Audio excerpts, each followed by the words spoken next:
Screen കാണാലോ അല്ലേ?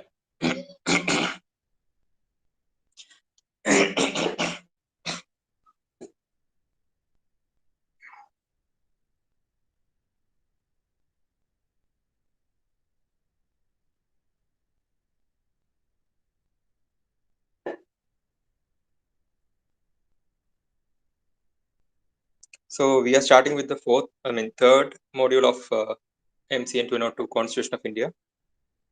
So far we have dealt with fundamental rights, duties, citizenship, directive principles of state policy. Part 1, 2, 3, 4, 4A. Until this we have finished. And now we are going to deal with module 3, which in fact deals with these topics. We'll start off with Union Executive, which includes the President, Vice President, the Council of Ministers, the Prime Minister, Attorney General, and their functions. And we'll be dealing with their functions, how they are elected, what is their time period. Now, all those things will be dealt with.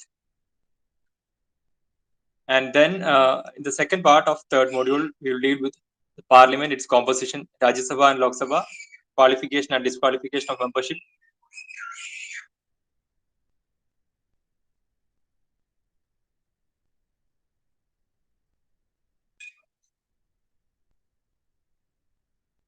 Qualification and disqualification of membership, functions of Parliament, etc. And the third part of module 3, we will deal with Union Judiciary, that is dealing with the Supreme Court, its jurisdiction, and appeal by special leave, etc. So we'll start with the Union Executive at first, and their functions and all will be dealt with. And here you can see the structure of Indian government. And the three pillars are executive, legislative, and judiciary. Executive in the sense all the executives, like the government ministers, then the people who are working under the government, including the state and central. So all those officials along with the ministers will be coming as part of executive. The legislative, you know about the parliament, right? Parliament namukku Lok Sabha, Rajya Sabha idellam legislative part il varum. Then you have the judiciary, which includes the Supreme Court and all. So these are the three main organs of a government, and this is a structure also. You can draw this.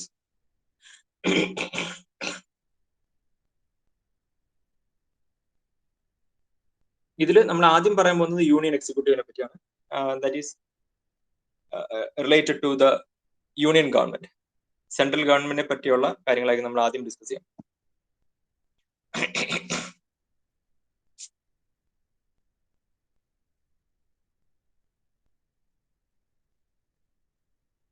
Okay. Now let's see some of the features of parliamentary form of government. India is a form of parliamentary government.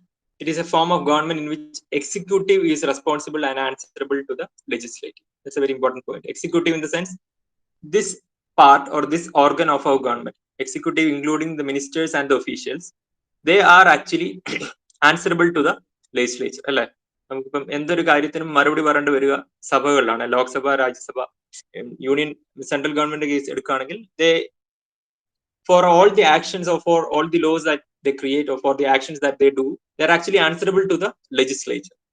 When we are considering union government, the executive is actually answerable to the parliament, Lok Sabha and Rajya Sabha. So it's a form of government in which executive is responsible and answerable to the legislative. It is also called the cabinet government due to the concentration of executive powers in cabinet. Executive powers are actually being concentrated into the cabinet. Cabinet means cabinet of ministers. You'll be having a set of council of ministers in the cabinet, and they are actually having the executive powers. Executive is a part of legislative. That's correct, right? Okay. Council of ministers, they are not from anywhere else. They are also a part of legislature. Parliament council of ministers. They are actually belonging to the category of executive. This form of government was basically preferred by the leaders. There are some reasons for that, why this form of government was being preferred. Leaders were aware of such a form of government. One reason, this government was considered a more responsible government, as in this form of government, the executive is answerable to legislative and the legislative is answerable to citizens. That's the point. In this form of government, the most important point is that the executive is answerable to the legislative and the legislative is answerable to the citizens. See, suppose if there is any issue with respect to the governance, അല്ലെങ്കിൽ ഭരണത്തിൽ എന്തെങ്കിലും ഒരു issue ഉണ്ടെങ്കിൽ that has to be questioned in the legislative, അല്ലെ? പാർലമെന്റിൽ അത് ആ ചോദ്യം ഉന്നയിക്കണം. ഉന്നയിച്ചില്ല എങ്കിൽ എന്താ, പാർലമെന്റിൽ അത് ഉന്നയിച്ചില്ലെങ്കിൽ the members of the parliament are answerable to the citizens, അല്ലെ? അറ്റ് ദ സെയിം ടൈം ഈ പാർലമെന്റിലെ ഓപ്പോസിഷൻ ആണെങ്കിലും ഉന്നയിക്കുന്ന പ്രശ്നങ്ങൾ, അതിനുള്ള ആൻസേഴ്സ് അല്ലെങ്കിൽ explanations, if they are not properly explained, then that is actually the responsibility of the executive, right? Not to explain the actions that they have done during their governance. ഭരണത്തിൽ അവർ ചെയ്യുന്ന കാര്യങ്ങൾക്കെല്ലാം they should bear the responsibility and they should be answerable in the parliament when opposition or any other leaders in the parliament question. Okay, so executive is responsible and answerable to the legislative, and the legislative is answerable to the citizens. Legislative is answerable to citizens എന്ന് പറയാൻ കാരണം, see, if a concern of a common man is not being asked in the legislative, suppose government എന്തെങ്കിലും ഒരു mistake അല്ലെങ്കിൽ ഒരു തെറ്റായ നടപടി എടുക്കുകയാണ്, and if that is not questioned in the legislature or legislative, then the members are answerable to the citizens also, right? സിറ്റിസൺസിന്റെ sound ആണ് നമ്മൾ ലെജിസ്ലേച്ചേഴ്സിൽ നമ്മുടെ മെമ്പേഴ്സ് വഴി നമ്മൾ കേൾക്കുക, അല്ലെ? So their responsibility is to raise questions and the executive's responsibility is to answer, because the legislative is responsible to citizen and the executive is responsible to legislative. This type of government prevents authoritarianism. That is, നമ്മൾ ഈ സ്വേച്ഛാധിപത്യം എന്നൊക്കെ പറയില്ലേ, it's not actually lying with the hands of a single person. ഒരാളുടെ കയ്യിലല്ല ഭരണം. It's actually lying with the set of people who have been elected by us. നമ്മൾ elect ചെയ്ത ഒരു set of അല്ലെങ്കിൽ ഗ്രൂപ്പ് ഓഫ് ആൾക്കാരുടെ കയ്യിലാണ്, ഗ്രൂപ്പ് ഓഫ് ആൾക്കാരുടെ ഒരു സെറ്റ് ഓഫ് മിനിസ്റ്റേഴ്സിന്റെ കയ്യിലാണ് നമ്മുടെ എക്സിക്യൂട്ടീവ് എന്ന് പറയുന്ന കാറ്റഗറി വരിക. Okay, they are actually elected by the people. So we cannot say that it's an authoritarianism, but it's like a democracy. That is, the people are having the absolute power to elect their representatives. This form helps to get representation from diverse group of people. Okay, these are all the reasons by which we are following the parliamentary form of government. ഇങ്ങനൊരു form of government വരാനുള്ള reasons ആണ് ഈ പറയുന്നത്, അല്ലെങ്കിൽ major features എന്ന് പറയുന്നത്. Then in this form of government, the head of the state holds a ceremonial position and is the nominal executive. For example, the president. We know that നമ്മുടെ എക്സിക്യൂട്ടീവിന്റെ head എന്ന് പറയുന്നത് we cannot call it as president, അല്ലെ? Real head is actually prime minister, but president is actually holding a ceremonial position. Like, he is not having any role in the executive. I mean, he is having the role, but that is not the act of a real head. Even if we call him as the Pradhama Pauran nammal parayilla, first citizen of India, but even then he is not having that much power as that of our prime minister. So in the parliamentary form, the head of the state holds a ceremonial position and is the nominal executive. For example, the president. The real head of the state is the prime minister, who is the real executive. There is a majority party rule in such form of a government. There is always a parliamentary opposition to maintain a check on the actions of the ruling government. That's another feature, അല്ലെ? ഇതെല്ലാം parliamentary form of government. നമുക്കിപ്പം ഒരാളാണ്, ഒരു king ആണ് ഭരിക്കുന്നതെങ്കിൽ, അല്ലെങ്കിൽ ഒരു രാജഭരണമാണെങ്കിൽ, you won't be having our representations, right? ഒരു common മാന്റെ representation ഉണ്ടാവില്ല. So these are all the features of parliamentary form of government. So we'll be having a ceremonial head, that is president. We'll be having a real head of the state, that is our prime minister. Then we'll be having a majority party ruling or forming such a government. And there is a parliamentary opposition to maintain a check on the actions that have been done by the government. So in this way, we are maintaining the parliamentary form. So also, the government civil servants are purely independent. They are not actually dependent on the political affiliations.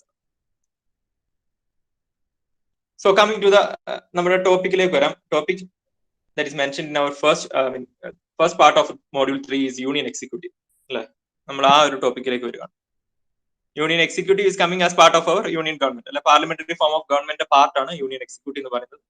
It actually comprises of president, Vice President is also there. President, Vice President, Prime Minister and Council of Ministers, and Attorney General of India. Okay, this is actually these are actually the constituents of Union Executive. Start with the President, the Prime Minister and Council of Ministers. Vice President is there, then Attorney General of India. Okay.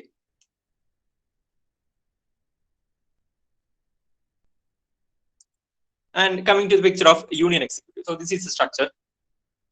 Executive എന്ന് പറയുന്നത് it's actually a form, a part of government അല്ലേ? നമ്മൾ നേരത്തെ കണ്ട ഗവൺമെന്റിന്റെ ഒരു വേ മാത്രമാണ് executive. Executive, legislative and legislature and judiciary were the components, right? In that, executive is actually comprising of the President, Vice President, Prime Minister and Council of Ministers, and finally Attorney General. AG എന്ന് നമ്മൾ പറയും. President, Vice President, Prime Minister and Council of Ministers, and AG or Attorney General.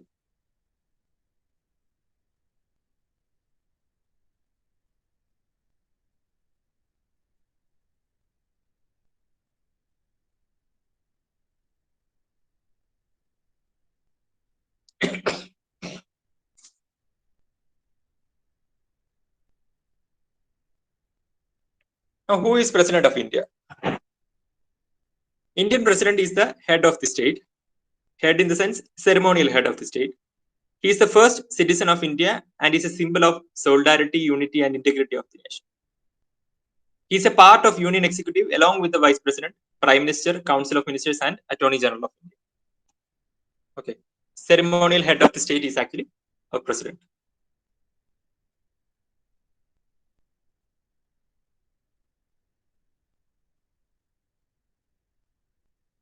How is president elected? Now, let's see how that election process is going. There is no direct election for the Indian president. An electoral college elects him. The electoral college is responsible for president's election, comprises elected members of. So these are actually the members who will be, electing who will be constituting the electoral college for the election of Indian president. Election of Indian president നടത്തുന്നത് ഒരു electoral college ആണ്. ആ electoral കോളേജിൽ ഉള്ള members എന്ന് പറയുന്നത് they will be the members of Lok Sabha and Rajya Sabha, legislative assemblies of the states, then legislative assemblies of Union Territories of Delhi and Puducherry. So by including these three members, ഈ മൂന്ന് set of members-നെയും include ചെയ്തിട്ടാണ് നമ്മൾ electoral college form ചെയ്യുന്നത് for electing the Indian president. Lok Sabha, Rajya Sabha, that is the parliament members. Then legislative assemblies of the state, നമ്മുടെ നിയമസഭകളിലെ members, and the legislative assemblies of Union Territories of Delhi and Puducherry. And they will be forming the electoral college for the election of president.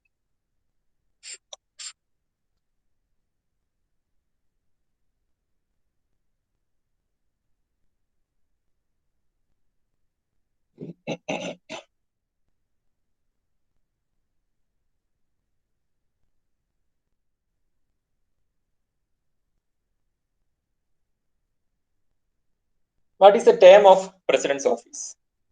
Once president is elected, he holds office for 5 years. 5 വർഷമാണ് കാലാവധി. He sits in the office even after the completion of 5 years, given no new election have taken place or no new president has been elected till then. So he can be in the office even after the completion of 5 years, given no new election takes place. പുതിയ election നടന്നിട്ടില്ല, അതുപോലെ തന്നെ പുതിയ പ്രസിഡന്റിനെ elect ചെയ്തിട്ടില്ലെങ്കിൽ he can be there itself after 5 years. So he can also be re-elected, and there is no cap on his re-election. Okay, re-election is also possible for him.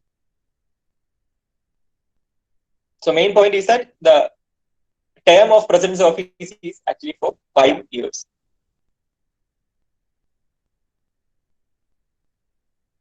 What are the qualifications of president? So what should be the qualifications for being a candidate to president's election? President's election candidate aanengil what are the qualifications required? So those qualifications of the president are: he should be an Indian citizen first and foremost. His age should be a minimum of 35 years. He should qualify the conditions to be elected as a member of Lok Sabha. So we have certain conditions to be elected as a member of Lok Sabha. Lok Sabhayilekku മത്സരിക്കണമെങ്കിൽ the candidate will have to have certain qualifications. So all those qualifications are required for being a candidate to the post of election, post of president as well. He should not hold any office or profit under the central government, state government, or any public authority. He should not be any government official at the time of this election. Okay.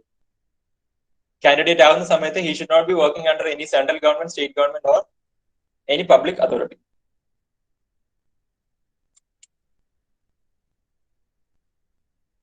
So these are the conditions or qualifications for president, for being a president. He should be an Indian citizen first and foremost. Then his age should be a minimum of 35 years. He should qualify the conditions to be elected as a member of Lok Sabha. He should not hold any office or profit under the central government, state government, or any public authority.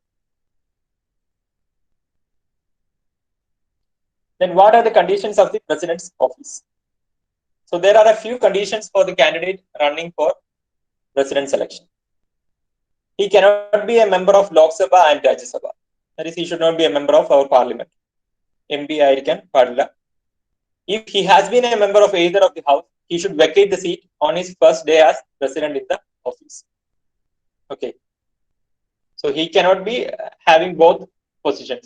By being a member of Lok Sabha or Rajya Sabha, he cannot hold the position of president. If he is elected as the president of India, he should vacate the seat on his first day as president in the office. Like member aanengil he should resign, or he should vacate the seat. He should not hold any office of profit. That I am already പറഞ്ഞു. Qualification വരുന്നതാണ്. He should not be bearing any official position.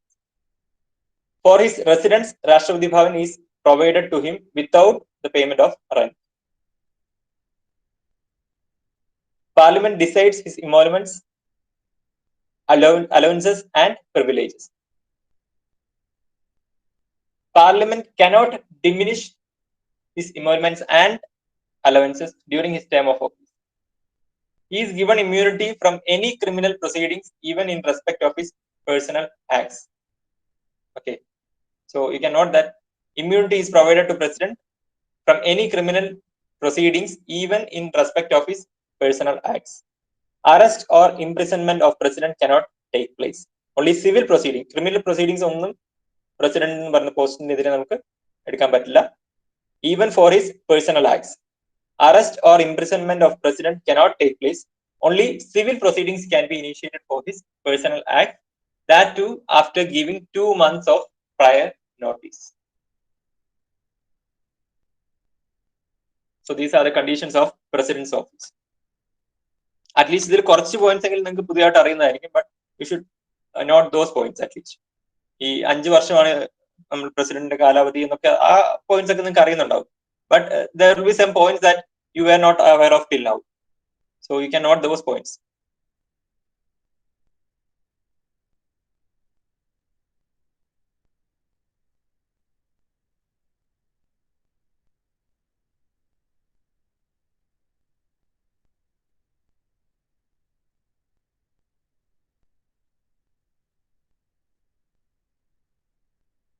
Okay. What is the procedure for impeachment of a president? Impeachment means നമ്മൾ സ്ഥാനത്ത് നിന്ന് മാറ്റണമെങ്കിൽ ഉള്ള procedure എന്താണെന്നുള്ളതാണ് അടുത്ത question. The only condition for initiation of impeachment of Indian president is violation of the constitution. Okay. Impeachment is actually a process of removing the president from his position that can be initiated only in case of constitutional violations. ഭരണഘടനയ്ക്ക് എതിരെ എന്തെങ്കിലും പ്രവർത്തിച്ചാൽ മാത്രമേ we can initiate impeachment of Indian president. So the impeachment process is actually given there. We have taken Lok Sabha as the first house to initiate the impeachment charges.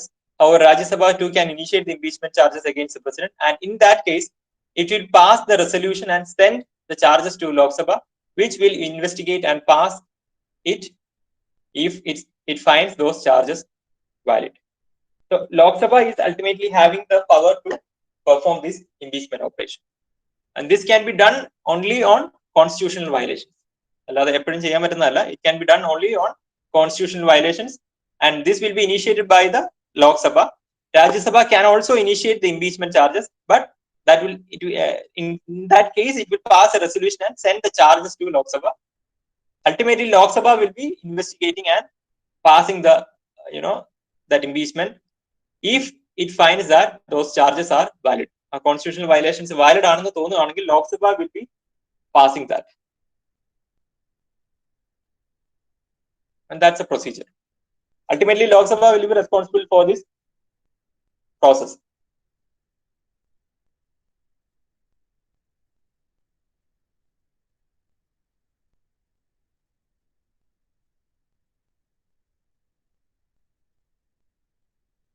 Can the president's office be vacant? That's also a question. Yes, his office can be vacant in following ways. When the president, എപ്പോഴൊക്കെയാണ് vacant ആവുന്നുള്ളതാണ് question. When the president of India completes his term of 5 years in the office. Okay, once the president completes his term of 5 years and resigns, his office will be vacant. If the president resigns by putting forward his resignation to the vice president of India, so in that case also, president's office will be vacant. If Lok Sabha or Rajya Sabha initiates an impeachment charge and they stand valid, he is removed. Impeachment process നടന്നിട്ട് president can be removed from his position. That is also possible. In that case also, president's office can be vacant. If he dies in the office. Finally, if Supreme Court declares his election invalid. Okay.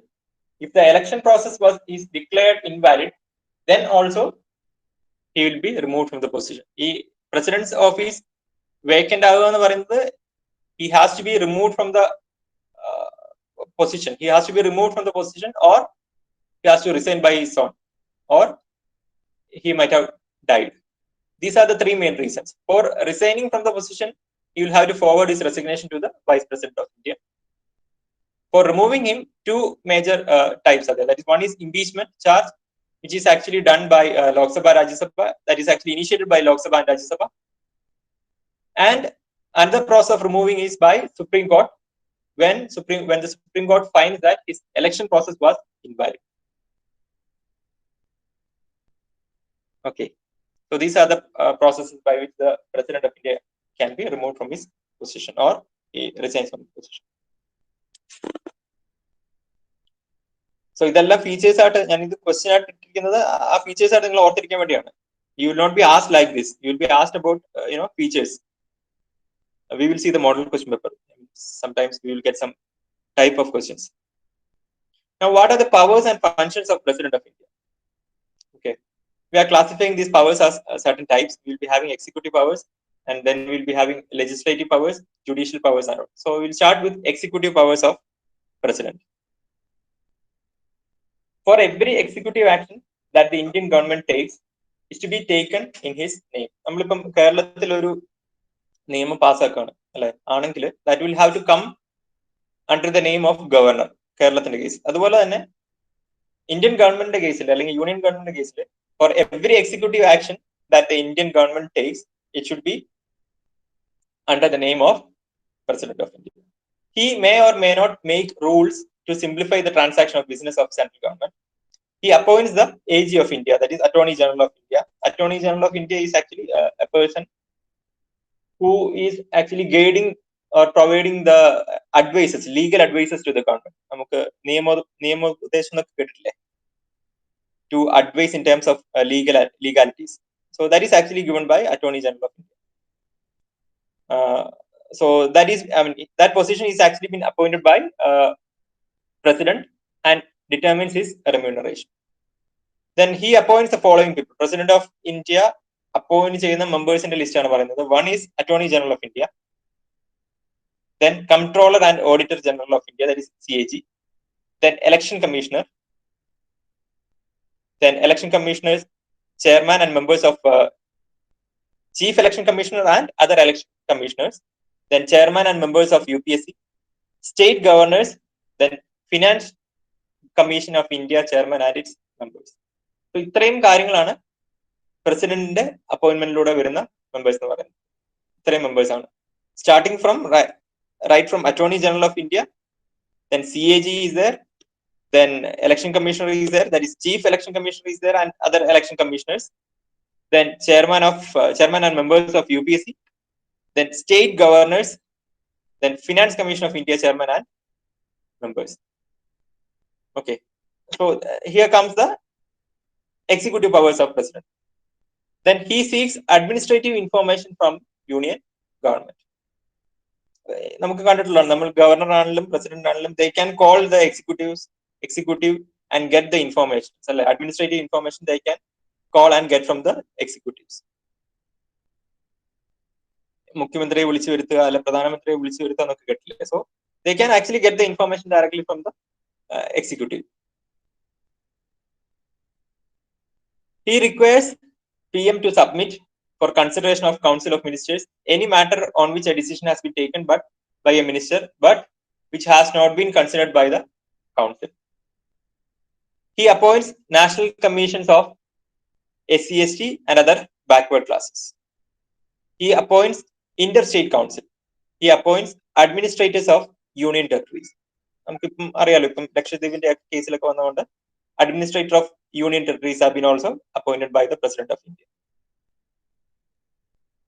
So he can declare any area as scheduled area and has powers with respect to the administration of scheduled areas and tribal areas.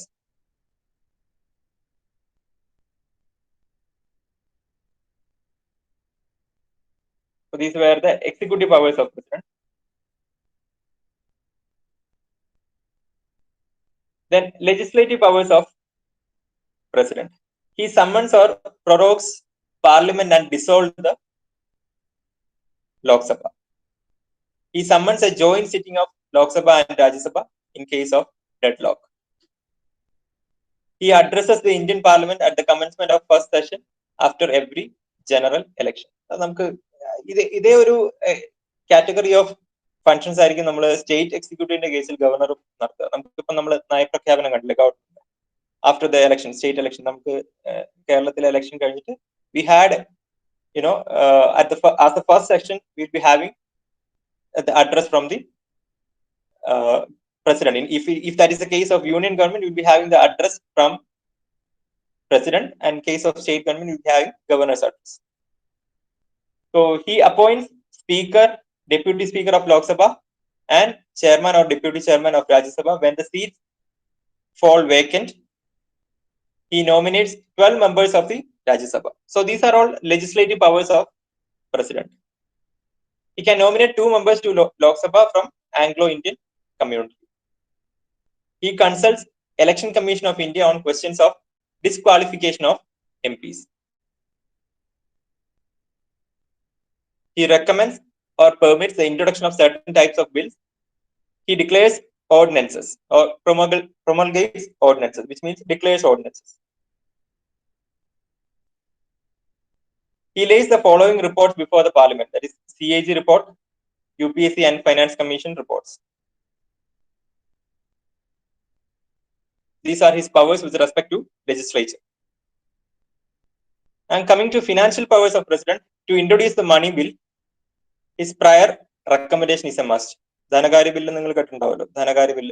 So for introducing that in the Parliament, his prior recommendation is a must. He causes union budget to be laid before the Parliament. To make a demand of grants, his recommendation is a prerequisite. Contingency fund of India is under his control, which means നമുക്ക് ഈ ദുരന്ത നിവാരണ fund എന്നൊക്കെ പറയില്ലേ, so that will be under his control. He constitutes the Finance Commission every 5 years.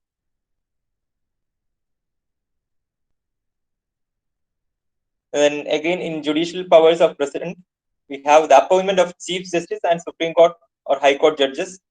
That is actually lying on his hand. That is appointment of Chief Justice and Chief Justice of Supreme Court and High Court. Then he takes advices from Supreme Court. However, those advices are not binding on him. He has pardoning power. ദയാ ഹർജിയൊക്കെ president അയക്കുക അങ്ങനെയൊക്കെ കേട്ടിട്ടുണ്ടാവുമല്ലോ അല്ലെ. He has pardoning power as well.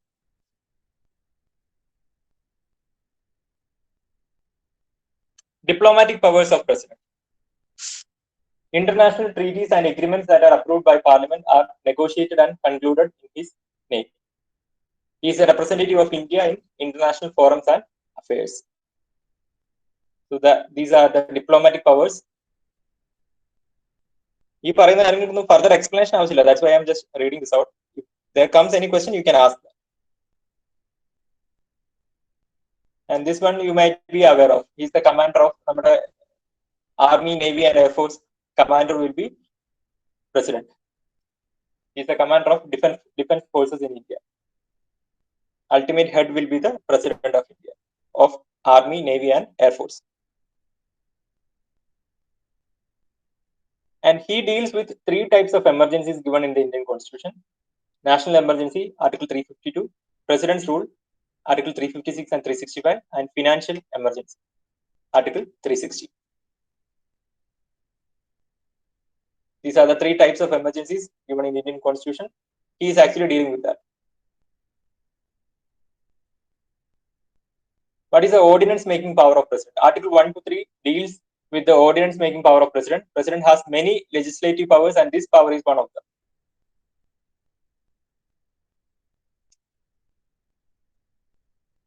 So these all are the functions of President of India.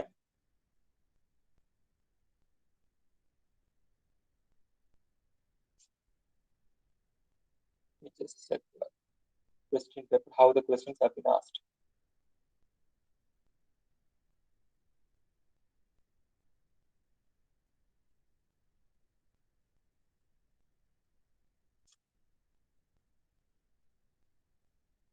Yes, you can see a question. First part, then first topic, then you are having a question in the model question. Describe the procedure of election and removal of the President of India. Okay. So that is included. Already how that election process is taking place.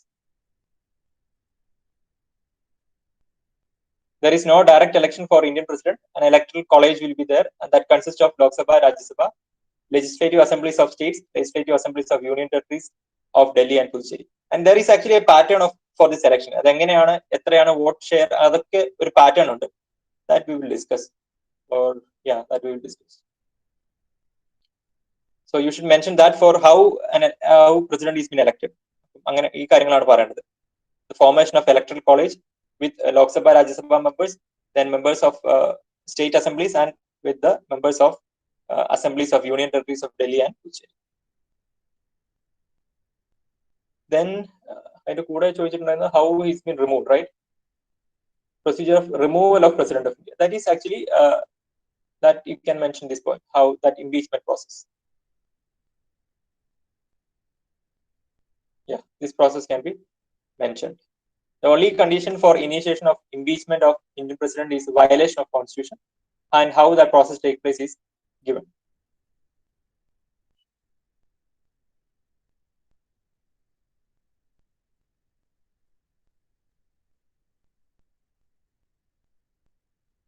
Okay, that's how it will come.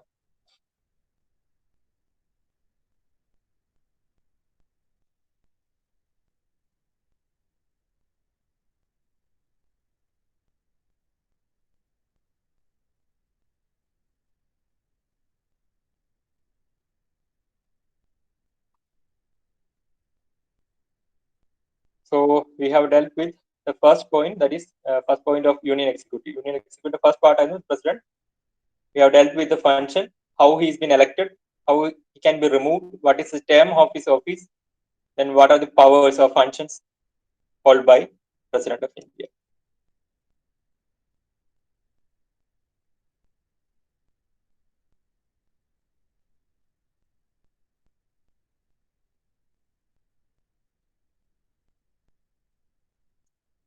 Functions we can mention that as executive.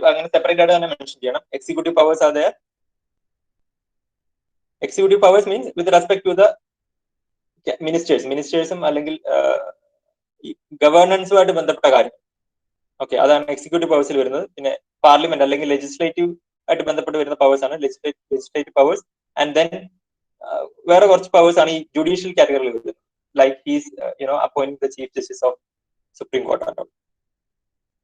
And judicial powers വരുന്നതാണ് ദയാ ഹർജി. I mean, he can pardon.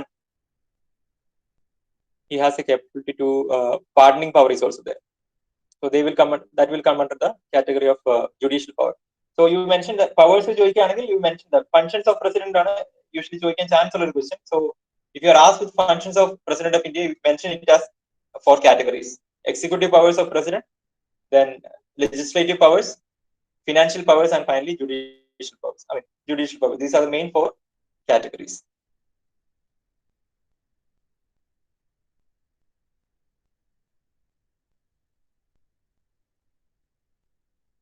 Okay.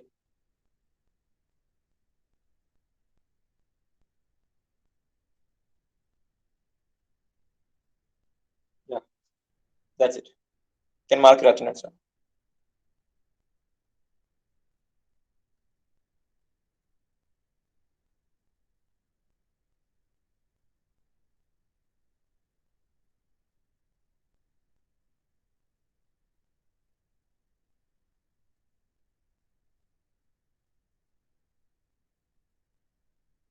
Thank you.